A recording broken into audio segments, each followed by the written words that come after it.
सो आज के इस वीडियो में हम बात करने वाले इंडियन ऑटोमोबाइल सेक्टर के, इंडियन ऑटोमोबाइल इंडस्ट्री के एक सबसे तगड़े multibagger and market leader company के बारे में, जिसने यहाँ पे हमें जिस कंपनी के अंदर हमें 7% तक की गिरावट आते हुए देखने को मिली। ये कंपनी अपने सेक्टर की one of the leading company है, one of the finest performing company है। And yes, we are talking about Tata motors company, जो कि इंडियन ऑटोमोबाइल इंडस्ट्री में धमाका मचा रही है। सारे सेक्टर में ये कंपनी है। इंडियन ऑटोमोबाइल इंडस्ट्री के अंदर diesel, petrol, CNG, electric vehicle, चारों तरफ ये कंपनी धमाका मचा रही है।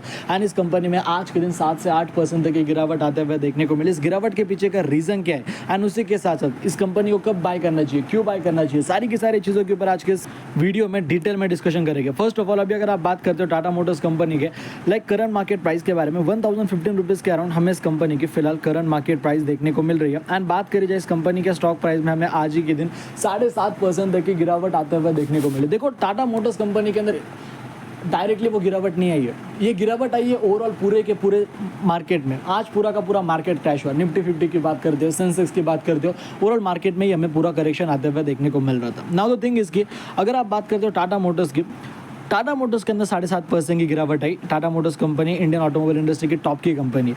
इसके पीछे देखो सॉलिड 3 बड़े बड़े रीजंस है। फर्स्ट ऑफ ऑल देखा जाए अमेरिका के अंदर रिसेशन, अमेरिका के अंदर रिसेशन आ चुका है। अमेरिका के अंदर अभी देखा जाए मंदी का समय, अमेरिका के अंदर रिसेशन की वजह से पूरा मार्केट में माहौल में टेंशन है। उसी के साथ साथ जापान के अंदर भी सेम पूरा टेंशन चल रहा है। उसी के साथ साथ मिडल ईस्ट के अंदर जो वॉर का सिचुएशन चल रहा है, इजराइल का जो वॉर चल रहा है, basically Israel and Egypt, Israel का वॉर की वजह से बेसिकली हमें यहाँ पे वो मार्केट में वहाँ पे टेंशन है, जापान में टेंशन है, अमेरिका में टेंशन है। इंडिया के अंदर क्या प्रॉब्लम है, इंडियन बिजनेसेस को क्या अफेक्ट हो रहा है? जीरो। क्या टाटा मोटर्स का सेल्स कम हो जाएगा उस वॉर की वजह से या फिर उस रिसेशन की वजह से? बिल्कुल भी नहीं। क्या टाटा मोटर्स कंपनी के सेल्स कम हो गए जापान में टेंशन चल रहा है? बिल्कुल भी नहीं। मिडल ईस्ट में वॉर चल रहा है, क्या उसकी वजह से टाटा मोटर्स के सेल्स कम हो गए? बिल्कुल भी नहीं। ओवरऑल ये मार्केट में ओवरऑल एक्सटर्नल टेंशन है, एक्सटर्नल प्रेशर है। इसका डायरेक्टली परफॉर्मेंस, कंपनी के फाइनेंशियल परफॉर्मेंस के ऊपर इसका कुछ भी असर नहीं होता। जीरो असर है, जीरो असर होता है इनके फाइनेंशियल परफॉर्मेंस के ऊपर। हाँ, कंपनियों के रेवेन्यू, कंपनी के बिजनेसेस ग्रो होना स्टॉप हो गए, सेल्स होना स्टॉप हो गए, फिर बात टेंशन वाली है। बट यहाँ पे टेंशन की बात ही नहीं है। कंपनी का इंटरनल इशू यहाँ पे कुछ है नहीं, ये पूरा का पूरा एक्सटर्नल मैटर है। 6 महीने में कंपनी 10% ऊपर गई, साल भर के अंदर कंपनी 66% ऊपर गई।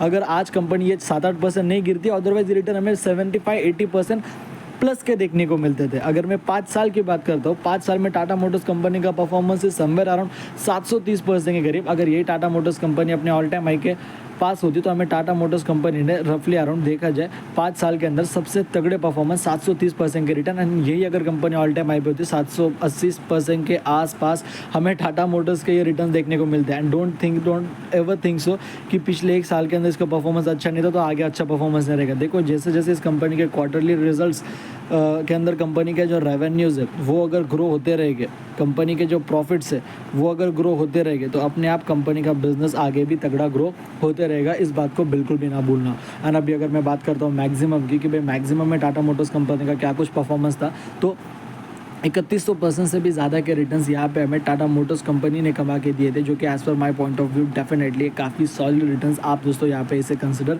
कर सकते हो। बाकी देखो, मेरी तो यही राय रहेगी कि कंपनी के अंदर पैसा इन्वेस्ट करने के बारे में सोचो। कंपनी के अंदर पैसा, ये नहीं कि भाई कंपनी को बेचो या फिर कंपनी अच्छी नहीं है या फिर गिरावट हो रही तो प्रॉफिट बुकिंग करो। देखो, बाहर के मार्केट में कंपनी होती है या फिर ये कंपनी उन पर्टिकुलर कंपनियों के, पर्टिकुलर कंट्रियों के साथ इस कंपनी का बिजनेस होता, बात कुछ और थी। यहाँ पे ऐसा कुछ भी लेना देना नहीं, तो कोई टेंशन वाली बात नहीं है। कंपनी खरीदनी है तो आपके ऊपर, चीज़ आपके ऊपर डिपेंड करती है। बताना हमारा काम है, डिसीजन लेना आपका काम है। वीडियो पसंद है तो वीडियो को लाइक कर देना, चैनल को सब्सक्राइब कर देना। जय हिंद, धन्यवाद।